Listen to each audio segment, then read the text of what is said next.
5 things that I learned about myself when my life was unexpectedly turned upside down and how I got through them. Hi, I'm Leanne and welcome to my channel. I Say This With Love 33. I want to talk today about these humongous lessons that I learned about myself that I had no idea were even me. I lived my life just raising a family, being married, having businesses, taking care of the home, the pets, all the things. And I was just in it. I didn't understand. I didn't realize, like the heaviness that was upon me. Yeah, sometimes I felt pretty bad and tired and overwhelmed, but I didn't ever allow myself to sit with it and figure out what was going on. But when my life unexpectedly got turned upside down and I woke up and I had that feeling of like, something's not right. I cannot do this anymore. Like my body's breaking down. I'm not happy. I don't feel good. I don't care about anything in life. I don't love my husband anymore. I don't want to be in this toxic relationship anymore. And then the fear sets in. Well, how am I going to do that? What am I going to do? I'm going to live in the gutter. I don't know how to do anything. Like I haven't been in the workforce for years. I raised my kids. What the heck am I supposed to do? And then of course, then you take that even a step deeper and I had no self-worth, no self-confidence. I didn't believe that I could do anything. I thought I was not smart enough. I was not young enough. I was not pretty enough. I was not in good enough shape. So let's start with number 1. I realized, and I was taught this by the grace of God, source, universe, whatever you believe in, that I lived my life in fear. For the first 54 years of my life, I lived in fear. I had fear of not being accepted, fear of not being loved, fear of being judged, fear of not being smart enough, fear of not being pretty enough, fear of not fitting in, fear of not being rich enough, fear of going to hell, fear of upsetting somebody, fear of confrontation, fear of when you make a mistake and you're not perfect. That is so heavy. And I know there's so many of you out there that go through this and live this life, because in my 4 years on my healing journey and the events that I have been to and the people that I have come across and my awakened mind with like everything that's going on, a lot of us are living like that and we don't even know it. We don't understand it. We don't feel great, but we don't know what's going on. So let's go to number 2. I learned that I live to please everybody else except myself. And I just want to say this, and I say this with love. What I have learned is the number 1 priority is to please yourself first. Fill your cup first so that you have something to pour into other people's cups. I live to please everybody else because that's how I got my worthiness. I felt that my worth came from how much I did for you, how much I gave you, how much I just depleted my entire being to let everybody else be okay. That's very destructive and that's exhausting. And again, I know there's a lot of you out there that are the people pleaser because you want to make everybody like you and think that you're the nice girl and that you never have any issues and you'll never say no. And when that time comes and then you're like tired and you're depleted and you are bitter and you're angry and you're depressed and you're anxious, whoo, that's heavy. But we can work through that, and I'll share with you towards the end of this video how I work through that. Number 3, I learned that I had no boundaries. Now, I kind of was getting the feelings that I had no boundaries with the way that I let people take advantage of me. I let my ex-husband talk to me with the verbal abuse, the mental abuse, the psychological abuse. I had no boundaries. I was just an existence of like a face that was just like, yeah, we're fine. Everything's fine. I have a husband, 2 kids, and a house. Yeah, it's great. We go to church. Our kids are healthy. Yeah, this is great. And on the inside, I'm like, oh my God, I'm not great. Like people don't know that I come in my house and then I'm being like verbally abused by my ex-husband, or I am not satisfied in my marriage. It is toxic. Like, what am I going to do with my kids? Like, I had no boundaries. I just let people walk all over me and use me and ask me, and they would come to me and ask me because they know I wasn't going to say no. So again, I will address this towards the end of the video, but have your boundaries, guys. And I say this with love. Boundaries is a form of self-care and love for yourself. And I didn't have that for a very, very long time. Number 4, I learned that I didn't know who I was. I had no idea who I was. I became a wife at a young age. I became a mom at a young age. I lived through everybody else. My whole identity and my existence was my kids, my ex-husband, our homes, our business, all the things that you just kind of start to do and, in life. And I had to get through that stuff to get to where I am now.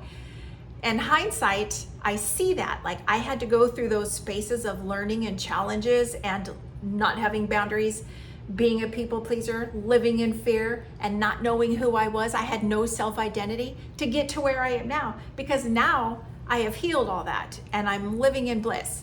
But when you don't know who you are, you don't know which end is up. You don't know what you like. I didn't know, like, my girlfriends would be like, oh, like, are you gonna repaint your house? What color do you want it? Or like, how do you want to decorate it? I'd be like, I don't know. Like, well, I wonder what my husband would want. I wonder what my kids would like. I never wondered, like, I wonder what I would like. What do I want? What do I want to eat today? Not what does everybody else want to eat? How do I want to serve me today? Not how do I want to serve everybody else on this earth except for me. That was a big blow when I actually woke up and realized that I had no idea who I was. And number 5, I had no self-worth. And this kind of coincides with the other ones, but I had no self-worth about who I was unless I was doing things for you. Now, and I want to say this because it goes back, and I know I'm speaking fast, it goes back to generational trauma. It goes back to healing that inner child. I had no self-worth. I was just existing, like I had mentioned, and how many of us feel. I don't feel smart enough, tall enough, pretty enough, good enough, skinny enough, like, worthy of anything. I don't wear the right clothes. I don't drive the best car. I'm not perfect. Like, I had no self-worth unless I was working and giving. And I kind of woke up and realized this, like, during all the holidays that I would always love to host.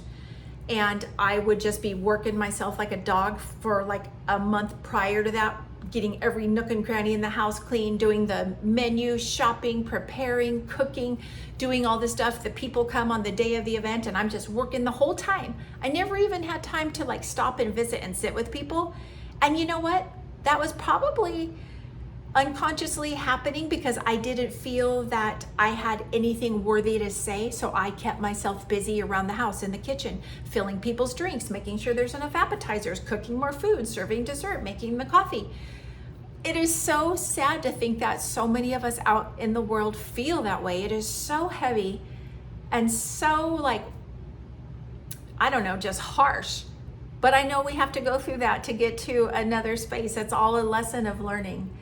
So I've shared the 5 things that I learned about myself as my life was unexpectedly turned upside down by me waking up, having an awakening, and realizing that, like, I'm having these feelings that I can't just like push under the rug anymore. I can't brush these under the carpet because I hate my husband. I hate my life. I hate my body. I hate who I am inside. I don't like anything. I'm just numb. I just want to eat candy and chips and feel sorry for myself and just be the biggest victim of my life. When that all started to take place and I slowly began to understand and what's the word? Admit. I had to admit to myself all these things because I never allowed myself to feel. And when you're just stoic and you're going on and like, let's just go. This is what life dealt us. Our hand of cards is not good, but we just got to get through it because that's what we do. We push and we don't allow ourselves to feel or work through it. So, we're going around life with all these unprocessed traumas and grief and abuse. And meanwhile, everybody's out there trying to mask their pain and their unprocessed shit they got going on inside that they're not even aware of. And I'm talking like the mess of drinking, smoking, vaping, doing drugs, going through like medication, prescription pills, overworking out, underworking out, like gambling, all the things that bring us moments of joy and contentment. But then when that wears off or you snap back into reality, you realize you're still in that heavy, dark place. And I lived that way for the first 54 years of my life. I just pretended everything was fine, and I had to push myself. So when I began to push myself, I started to like change my daily schedule. Like I worked with my ex-husband, and I'm gonna say, like, I would never recommend that to anybody, to work with your spouse. That was not a healthy space. Oy vey. Okay, it was not good. Change your schedule. Don't do the same things. Switch it up. And when I would get home from work, instead of sitting on the couch and feeling sorry for myself and eating everything I wanted because I deserved it, and I had such a hard day and my husband's such an asshole, I said, you know what, nope, I'm gonna walk in the house, I'm gonna go upstairs, change my clothes, put on my shoes, and go for a walk. So I would go for a walk, and I'd turn on music, and I would, start to get movement and clear my mind. Because when you get some movement and some exercise, some hormones are released and you feel better and you get mental clarity. After that, then I started to change what I eat and like make choices that are going to make me feel good. I began to listen to my body, essentially, because when I would eat certain things, like just go through the drive-thru and grab a greasy cheeseburger and french fries and a shake or whatever, and then I would feel like, oh God, I'm so lethargic and heavy and I feel so bloated and inflamed and I can't do anything except go home and take a nap. I started to listen to that, and I started to journal and keep a journal of what I ate, and I would incorporate protein at every meal and every snack. And I would try to eat clean, whole foods as much as possible and limit my sugar, because I was a sugaraholic and that affected me. So keep a journal of what you eat and what you drink, and you're gonna realize how much crap you consume without even knowing it. It's just habit, it's just part of our daily lives. Open your cupboards and look what's in your cupboard. Open your refrigerator and your freezer. What is in there? Is it all prepackaged, processed, icky stuff that has no nutritional value for your body and your brain? Oh, check it out and see what it is. Another thing that I started to do was I started my yoga. I started kind of reluctantly, but I was in such a desperate space in my life with living in fear and people pleasing everybody and having no boundaries and not knowing who I am and having no self-worth. And then my awakening, and then I began to do yoga, and I slowly, very slowly started to like myself. And then I slowly started to learn how to love myself, to accept myself.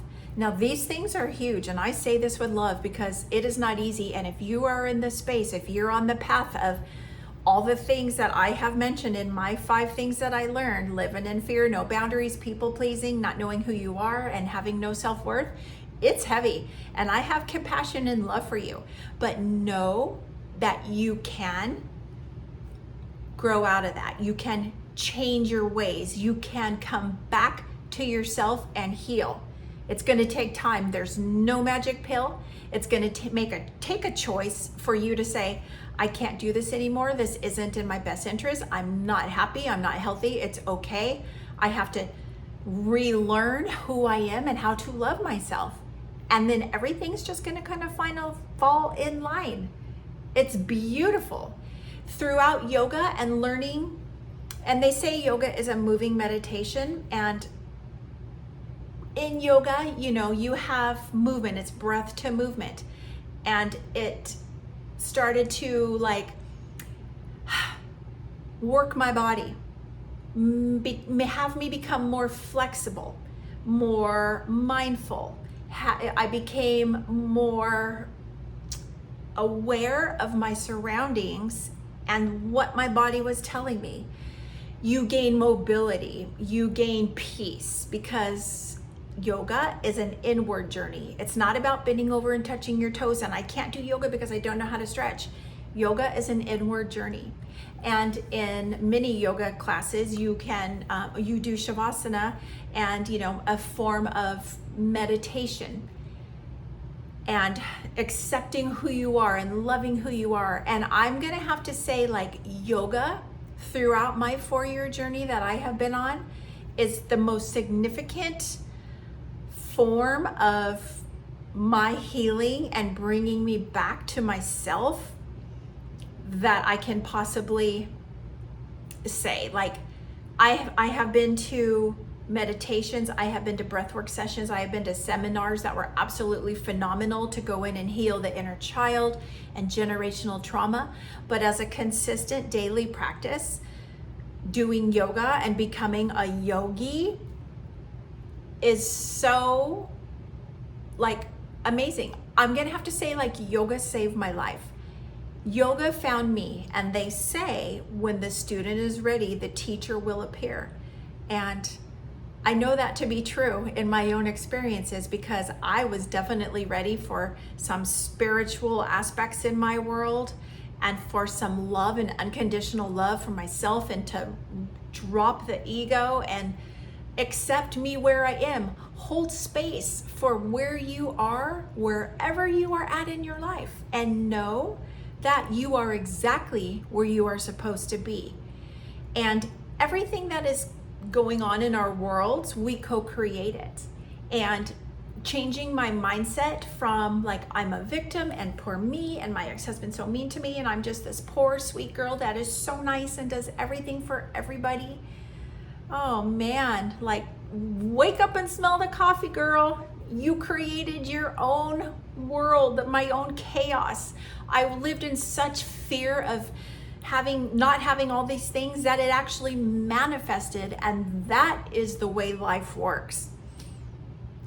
Hold space for where you are at every minute where you are at, because everything happens when it's supposed to happen and how it's supposed to happen at the time it's supposed to happen. And we think, oh, we're supposed to be so much farther along, and I should have done this, and I should have already been here, and I should have already had this much money and this much in my world, and I should have already had this and that, and I shouldn't have done that. No, you're not. Everything happened the way it's supposed to, so that we can learn. And if it's not what we wanted, well, maybe that wasn't our path. Maybe there's something bigger and better for us. Maybe it's not the right thing that we needed, that our minds told us that we needed, and we had these rigid expectations, and then the universe, God, says, no, that's not on your path, and that's not gonna be for your best interest, so we're gonna go take a little trip this way. But we're like, no, and that's how I was my whole life. I was such a, like, unknowingly, I thought I was just so, like, fluid and just so easygoing, but unknowingly I was so controlling, because I wanted to control everybody's moment. I basically robbed my family of, and everybody that I knew, of going through any tough time so that they can fall down, scrape their knees, and get back up and learn how not to do that. Like, I was that person. So I was like unknowingly, unconsciously, the controlling woman of everybody, because I just wanted to take all the pain and all the ickiness on myself so they didn't have to feel that. Now, I did that out of love and out of obviously unprocessed traumas and my traumas in my childhood and my inner child that were never healed. And now they are, and now I can see it as clear as day. So I want to share with you guys. Work through your unprocessed grief, your unprocessed traumas, your unprocessed abuses. Sit with it, feel it, release it. Pray to your God, your source, your universe. What is your belief? Release, just like give up control. Because as we try to control everything, we learn, like, hindsight. Like, I've been around for 58 years now, and like, I have gained so much wisdom and knowledge with all the mistakes that I have made. And on this beautiful 4-year journey that I've been on, starting at that 4 years, I was so below dirt level and so, like, not even worthy of living. And now here I am. I've gone through this tremendous work, going through yoga and processing grief and generational trauma. And now I'm over here in the light. And I just want everybody to know, like, it is available to you if you allow it, if you choose to go on that path. Go on YouTube. There's so many people that share their stories like I am that can help you and guide you. Like YouTube is where I learned like what kind of relationship I was in, and that I'm an empath and my ex-husband was a narcissist, you know. And these past 4 years, yeah, I got divorced. I dismantled the family that I had co-created, and now I would have never thought that would have ever happened in my life. So when I say my life was unexpectedly turned upside down, that was like the stars in the universe, God shaking me, saying, you know what, no, this no longer serves you. You are not reaching your highest self, and you need to step away and realize this isn't where you need to be anymore. And that hit hard, and it took a long time for me to accept that and be aware of that. And throughout astrology, throughout the Bible and the mystical beauty of it, and not taking it literally, question things. Question, why do you think the way you do? Why do you feel that you're not worthy? Why do you have no boundaries? Why do you live in fear? It might not even be you. It might be generational. It might be some kind of traumas that took place in your childhood that have not been processed. I offer you to go in and do that healing. Go into the deep work. It is so, so life-changing and so worth it. So I'm going to wrap this up because I could talk forever. I thank you for being here, guys. I truly say all this from the bottom of my heart with love, because, you know, we're all just humans looking to be loved. And when we can learn to love ourselves unconditionally through all the mistakes, all the bad stuff, all the shit that we have carried, and then we can release it and accept who we are, it's bliss. It's pure bliss and peace. And I want you to feel that as well and know that it is available for you. All right? I do say this with love. If you like this video, share it with a friend. Hit the subscribe button. Give it a thumbs up. I will see you on the next one. Namaste.